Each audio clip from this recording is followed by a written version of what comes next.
हे भगवान शिव, यदि सावन सोमवार में आपके इस भक्त से कोई भूल हो जाए तो क्षमा करना, हम सब आपकी ही संतान है। और जो इस वीडियो को लाइक करे उसके दुख दर्द और गरीबी को दूर कर देना, लाइक जरूर करें। सावन की हार्दिक शुभकामनाएं दोस्तों। सावन सोमवार के पवित्र दिन में यहाँ पर बांधे एक जोड़ी हरी चूड़ी 24 घंटे के अंदर में देखें चमत्कार। सावन का जो महीना होता है मर्यादा एवं यह भक्ति का महीना होता है, भक्ति का माह होता है। सावन के पूरे महीने पर भगवान भोलेनाथ जी का नियंत्रण माना जाता है। कालों के भी काल कहे जाने वाले महाकाल शिव शंभू को सावन का महीना बहुत ही खूबसूरत लगता है। चारों ओर हरियाली ही हरियाली दिखाई होती है। ऐसा माना जाता है कि सावन के पूरे महीने भर भगवान भोलेनाथ जी की पूजा पाठ करने से वह शीघ्र ही प्रसन्न होते हैं। सावन का पूरा महीना भगवान भोलेनाथ का प्रिय महीना है। इसकी अनेक पौराणिक कथाएं एवं धार्मिक मान्यताएं भी हैं। दोस्तों, जनसाधारण लोग किसी और महीने में संयम नियम का पालन करें या ना करें, लेकिन सावन के महीने में संयम एवं नियम का पालन जरूर करते हैं। सावन में जो लोग व्रत आदि करते हैं तो उन्हें पूरे महीने भर लहसुन, प्याज तथा किसी का झूठा भोजन भी नहीं करना चाहिए, क्योंकि इस समय व्रतधारी भगवान शिव की शरण में होता है। तो आप कोई भी ऐसा पाप ना करें जिससे भगवान शिव क्रोधित हो जाएं। तो आज की जो वीडियो है बहुत ही सुंदर है, ज्ञानवर्धक जानकारी है। इस वीडियो को अपने फायदे के लिए जरूर पूरा देखना है, क्योंकि अधूरा ज्ञान हमेशा अधूरा फल ही देगा और भगवान शिव का अपमान भी माना जाएगा। इसलिए सावन के शुभ अवसर पर वीडियो को अंत तक जरूर देखें और कमेंट में हर हर महादेव जरूर लिखें। यदि हमारे पास कोई उपाय होगा तो वह आकर हम आपके कमेंट के रिप्लाई में जरूर बताएंगे। सावन के महीने की विशेष महत्व कुछ इस प्रकार से है। दोस्तों, सावन के महीने में ही समुद्र मंथन हुआ था। सावन के महीने में ही माता लक्ष्मी उत्पन्न हुई थी और माता लक्ष्मी को धन की देवी का दर्जा सावन के महीने में ही प्राप्त हुआ था।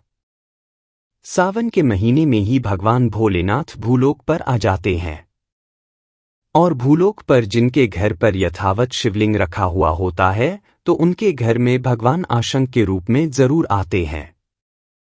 दोस्तों, इस माह में भगवान विष्णु योग निद्रा में चले जाते हैं तो सृष्टि का जो भार होता है वह भगवान भोलेनाथ संभाले हैं। तो आज की जो वीडियो का विषय है बहुत ही सुंदर है कि इस वृक्ष पर बांधे 2 जोड़ा हरी चूड़ी आपकी हर इच्छा शीघ्र ही पूर्ण होगी। और इस वृक्ष पर सावन में अगर हरी चूड़ी बांधते हैं तो आपकी सभी मनोकामना शीघ्र ही पूर्ण होगी और आपका आने वाला समय भी सुगमतापूर्वक से गुजरेगा और कैसी भी आपके जीवन में जो परेशानी चल रही हो वह परेशानी भी समाप्त हो जाएगी।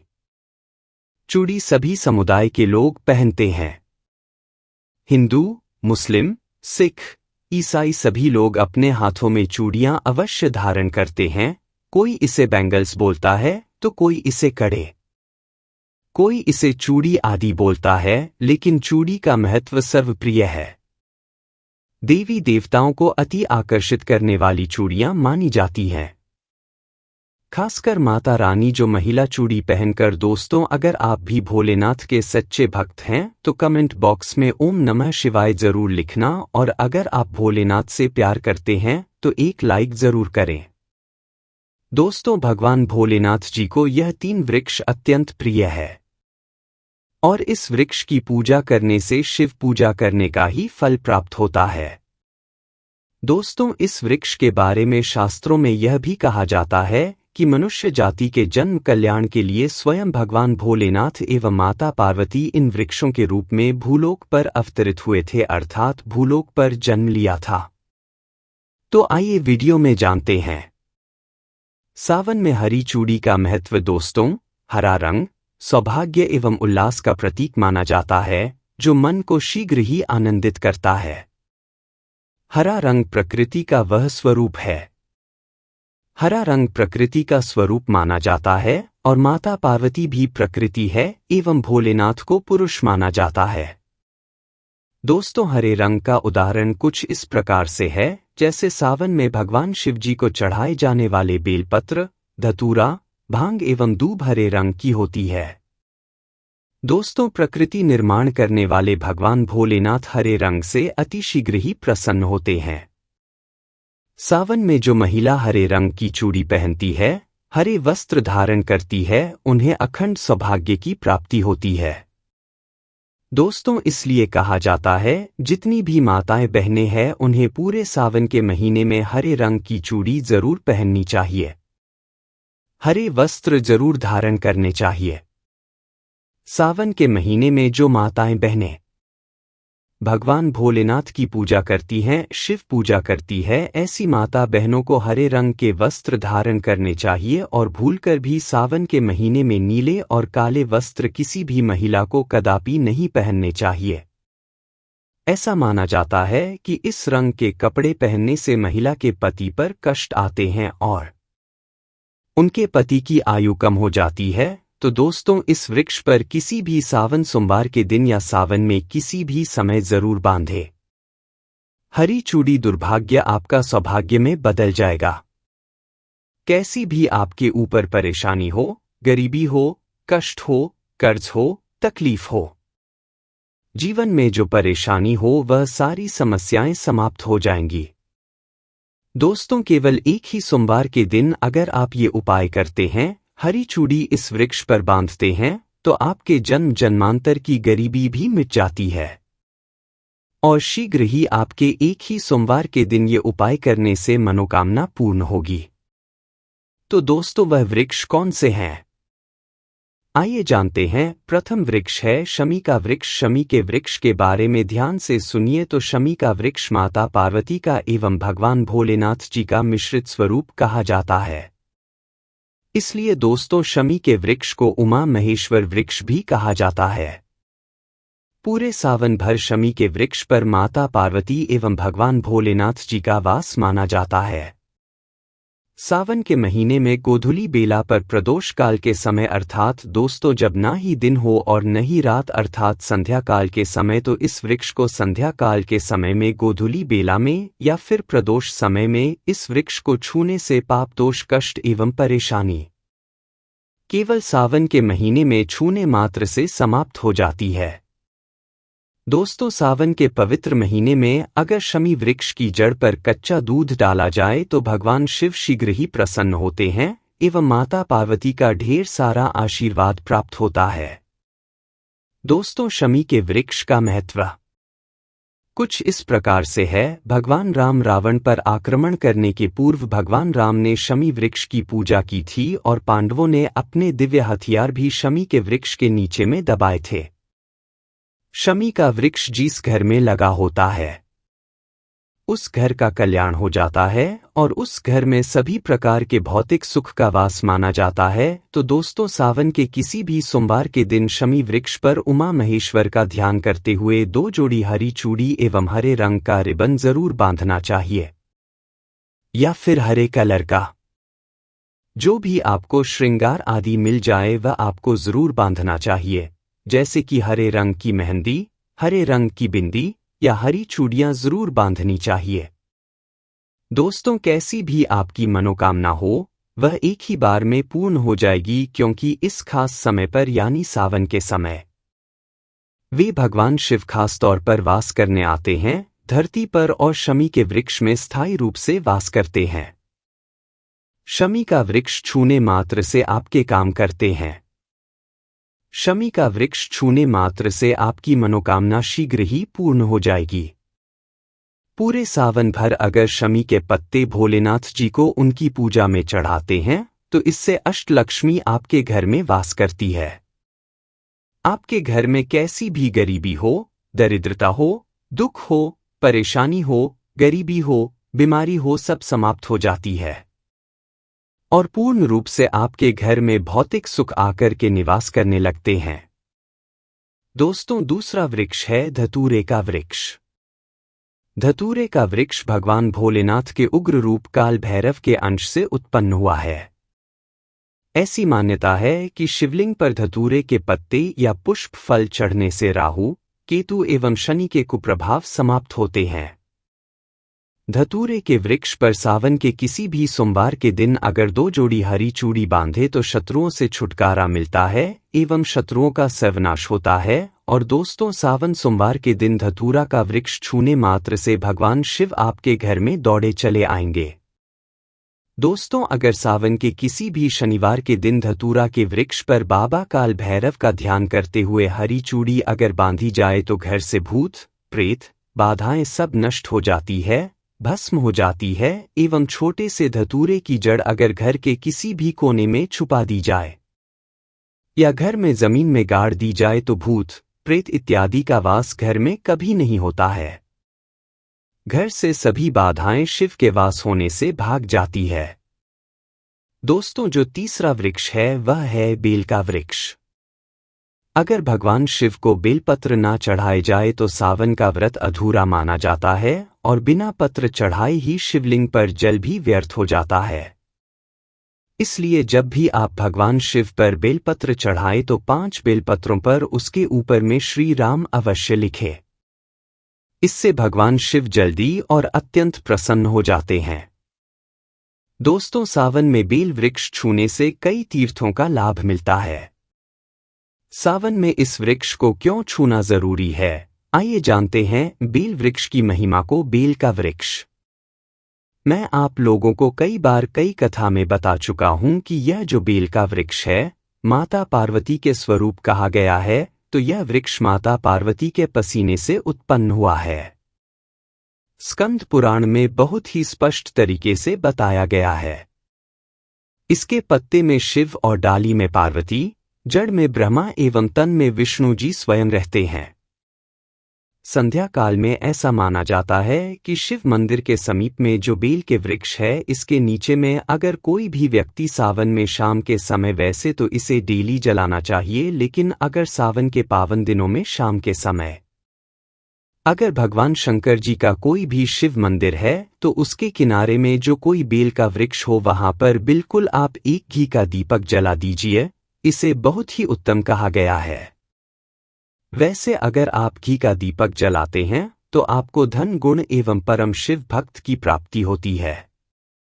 दोस्तों, इस वृक्ष को छूने से पाप तत्काल नष्ट हो जाते हैं। कैसा भी आपके जीवन में पाप हो दूर हो जाता है। तो आपको करना क्या है, देखिए, जो बेल का वृक्ष है इसे बहुत ही उत्तम कहा गया है। माता लक्ष्मी को भी बेल के वृक्ष का अवतार लेना पड़ा था। एक कथा के अनुसार इसके बारे में मैं एक कथा भी बता दूंगा कि क्यों माता लक्ष्मी को बेल के रूप में बेल के वृक्ष में अवतरित होना पड़ा था। तो आपको सावन के पवित्र दिनों में बेल के वृक्ष के नीचे हो सके तो घी का दीपक जरूर जलाए। घी का दीपक बहुत ही उत्तम कहा गया है। अन्य वृक्षों को जैसे आपने बताशे का भोग लगाया, बेल के वृक्ष को माता पार्वती तथा भगवान शंकर का स्वरूप ही कहेंगे। बेल के वृक्ष की जो जड़ होती है, इसके जो मूल भाग होते हैं, इसमें समस्त तीर्थ आकर के निवास करते हैं। इसीलिए सावन के महीने में कहा जाता है, जो लोग अगर तीर्थ धाम नहीं जा सकते, तीर्थों के दर्शन नहीं कर पाते, तो ऐसे व्यक्ति बेल वृक्ष के नीचे में 1 महीने तक घी का दीपक जला लेते हैं तो संपूर्ण जितने भी तीर्थ होते हैं इसके घूमने का बराबर पुण्य की प्राप्ति होती है। मैं इसलिए सारी जानकारी, गुप्त रहस्य जानकारी बताता हूं, जिससे आप सभी दर्शकों को कल्याण हो, दर्शकों की बिल्कुल ही आध्यात्मिक उन्नति हो। सभी को धन की जरूरत नहीं होती, किसी को पुण्य की प्राप्ति की जरूरत होती है, कोई आध्यात्मिक उन्नति करना चाहते हैं। इसीलिए इस प्रकार के छोटे छोटे गुण भरे रहस्य जानकारी वीडियो में बता देता हूं। दोस्तों, अब करना क्या है, सावन के शुभ मंगल दिनों में इस वृक्ष को छूना है। माता पार्वती से प्रार्थना लगानी है कि हे माता पार्वती, आप ही शक्ति स्वरूपा है, लक्ष्मी है, धन की देवी है, आप ही संसार को चलाने वाली देवी है। इस प्रकार से प्रार्थना करते हुए इस वृक्ष को छूना है और बोलना है, मेरी गरीबी मिटाएं माता, मेरी निर्धनता को मिटाएं, मेरे जीवन में चल रही परेशानियां, सारी परेशानियों को दूर करें। इस प्रकार प्रार्थना करते हुए आपको एक कपूर और एक लौंग को भी जला देना है और एक काम जरूर करना है। जलाने के बाद इस वृक्ष को आपको बोलना है कि मैं भोग स्वरूप आपको धतूरे के पत्ते एवं धतूरे के फल समर्पित कर रहा हूं। आप स्वीकार करें दोस्तों, इस वृक्ष की जड़ के नीचे में भी आपको धतूरे के फल एवं पुष्प को भी रख सकते हैं। फिर पत्ते रख दीजिए और अब वृक्ष आपको छूना है। प्रार्थना करते हुए कि हमारी गरीबी मिटाए, हमारी निर्धनता मिटाए, बिल्कुल ही आपके जीवन में कभी गरीबी नहीं आएगी। और एक प्रार्थना जरूर करना है, किसी की हाय लग गई हो, बद्दुआ लग गई हो, किसी का दोष लगा हो जिसके कारण हमारी आध्यात्मिक उन्नति नहीं हो पा रही हो, तो आप जो है हाय बद्दुआ एवं किसी का दोष लगा हो उसे तुरंत दूर करें। शनि, राहु, केतु का अगर दुष्ट प्रभाव लग रहा हो, नवग्रहों में से कोई नवग्रह हमें पीड़ित कर रहा हो, या फिर किसी भी हमारे पूर्वजों द्वारा किसी भी प्रकार का हमें पितृदोष लगा हो, क्योंकि पितृदोष लगने के कारण व्यक्ति की आत्मिक उन्नति भी नहीं हो पाती, तो आप बोलना कि समस्त प्रकार के दोषों को आप दूर करें, अपने अंदर में खींच लीजिए और आप हमें दोष मुक्त कर दीजिए। तो इस प्रकार से आपको यह प्रार्थना करनी है और एक काम आपको जरूर करना चाहिए। आपको सावन के समय धर्मशास्त्रों में कहा गया है, बहुत सारे लोग भी बताते हैं, हमारे गुरुजी भी कहा करते थे, सावन के दिन अगर बेल के वृक्ष की जड़ में मिश्रित युक्त मिश्री, जो मिश्री आती है खड़ी खड़ी, आप सभी दर्शकों को जरूर पता होगी, शक्कर टाइप की होती है, तो आपको मिश्री डला हुआ दूध अगर आप इनकी जड़ में डालते हैं तो ऐसा कहा गया है कि ऐसा व्यक्ति कभी निर्धन नहीं होता। ऐसे व्यक्ति के जीवन से किसी भी प्रकार से अगर लक्ष्मी रुष्ट हो चुकी हो, ऐसे व्यक्ति पर मां लक्ष्मी भी प्रसन्न होती है। ऐसे व्यक्ति के जीवन में धन का अभाव नहीं होता, ऐसे व्यक्ति फिर निरोग रहते हैं, निरोग काया प्राप्त होती है। आप चाहते हैं तो यही क्रिया नीम के वृक्ष पर भी कर सकते हैं। नीम के वृक्ष पर माता लक्ष्मी निवास करती है, समस्त दैवीय शक्ति निवास करती है। नीम के वृक्ष में अगर आप जो है सावन के शुभ मंगल दिनों में आपको एक गिलास या फिर एक लोटे सामर्थ्य के अनुसार तांबे के लोटे में आपको दूध डालकर के इनके अंदर जो है अभिषेक करना चाहिए, इनकी जड़ में डालना चाहिए, लेकिन आपको मीठा दूध ही डालना है। मिश्री मिला हुआ दूध आपको चढ़ाना है, इनकी जड़ में डालना है और गरीबी मिटाने की प्रार्थना करनी है। या फिर जिन लोगों पर कर्जे का भार है वह लोग बोल सकते हैं कि हमारे कर्जे का भार दूर हो, या फिर जीवन में जो किसी भी प्रकार की जो परेशानी है वह परेशानी भी बोल देना, वह परेशानी तत्काल यह वृक्ष समाप्त करते हैं और आपको इसे छू करके आ जाना है। दोस्तों, सावन में आप इन वृक्षों को जरूर छुएं, आपका कायाकल्प हो जाएगा, भगवान शिव आपके ऊपर मेहरबान हो जाएंगे, आपकी भक्ति की कामना आराधना पूर्ण हो जाएगी। तो अगर आप महादेव की कृपा प्राप्त करना चाहते हैं और उन्हें अपने घर पर बुलाना चाहते हैं तो कमेंट बॉक्स में लिखे भगवान शिव आपका स्वागत है, हमारे घर में हर हर महादेव।